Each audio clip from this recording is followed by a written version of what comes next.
উপরে চেয়ে দেখলেন কুয়ার মুখে সিংহটি তাকে খাওয়ার অপেক্ষায় দাঁড়িয়ে আছে। নিচে চেয়ে দেখলেন বিশাল এক সাপ তার নিচে নামার অপেক্ষায় চেয়ে আছে।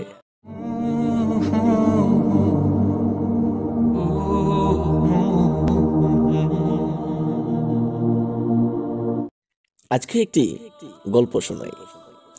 এক ব্যক্তি জঙ্গলে হাঁটছিলেন। হঠাৎ দেখলেন এক সিংহ তার পিছু নিয়েছে। তিনি প্রাণ ভয়ে দৌড়াতে লাগলেন। কিছু দূর গিয়ে একটি পানিহীন কুয়া দেখতে পেলেন। তিনি চোখ বন্ধ করে দিলেন। পড়তে পড়তে একটি ঝুলন্ত দড়ি দেখে তা খপ করে ধরে ফেললেন এবং ওই অবস্থায় ঝুলে রইলেন। উপরে চেয়ে দেখলেন কুয়ার মুখে সিংহটি তাকে খাওয়ার অপেক্ষায় দাঁড়িয়ে আছে। নিচে চেয়ে দেখলেন বিশাল এক সাপ তার নিচে নামার অপেক্ষায় চেয়ে আছে। বিপদের উপর আরো বিপদ হিসাবে দেখতে পেলেন একটি সাদা আর একটি কালো ইঁদুর তার দড়িটি একটু একটু করে কামড়ে ছিঁড়ে ফেলতে চাইছে।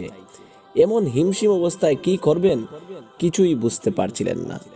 তখন হঠাৎ তার সামনে কুয়ার সাথে লাগোয়া গাছে একটা মৌচাক দেখতে পেলেন। তিনি কি মনে করে সেই মৌচাকের মধুতে আঙ্গুল ডুবিয়ে তা চেটে দেখলেন। সেই মধুর মিষ্টতা এতটাই মোহনীয় ছিল যে তিনি কিছু মুহূর্তের জন্য উপরের গর্জনরত সিংহ, নিচের হা করে থাকা সাপ আর দড়িকাটা ইঁদুরদের কথা ভুলে গেলেন। ফলে তার বিপদ অবশ্যম্ভাবী হয়ে দাঁড়ালো। পারস্যের বিখ্যাত দার্শনিক ইমাম গাজ্জালি এই কাহিনীটি অত্যন্ত চমৎকারভাবে ব্যাখ্যা করেছেন। এই সিংহটি হচ্ছে আমাদের মৃত্যু, যে সর্বক্ষণ আমাদের তাড়িয়ে বেড়াচ্ছে। সেই সাপটি হচ্ছে রূপকভাবে কবর, যা আমাদের অপেক্ষায় আছে। দড়িটি হচ্ছে আমাদের জীবন, যাকে আশ্রয় করেই আমাদের বেঁচে থাকা। সাদা ইঁদুর হলো দিন আর কালো ইঁদুর হলো রাত, যারা প্রতিনিয়ত ধীরে ধীরে আমাদের জীবনের আয়ু কমিয়ে দিয়ে মৃত্যুর দিকে নিয়ে যাচ্ছে।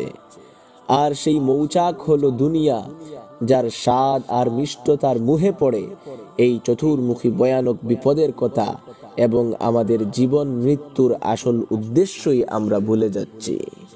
প্রিয় ভাই ও বোন, পৃথিবী এক মুসাফিরখানা, আসা যাওয়াই এর চরম বাস্তবতা। এটি এমন একটি জায়গা যেখানে অনাবিল সুখ কখনোই সম্ভব নয়। এখানে রয়েছে প্রচুর নিয়ামত, তবে তা নিয়ম মেনে মানুষের কাছে পৌঁছে।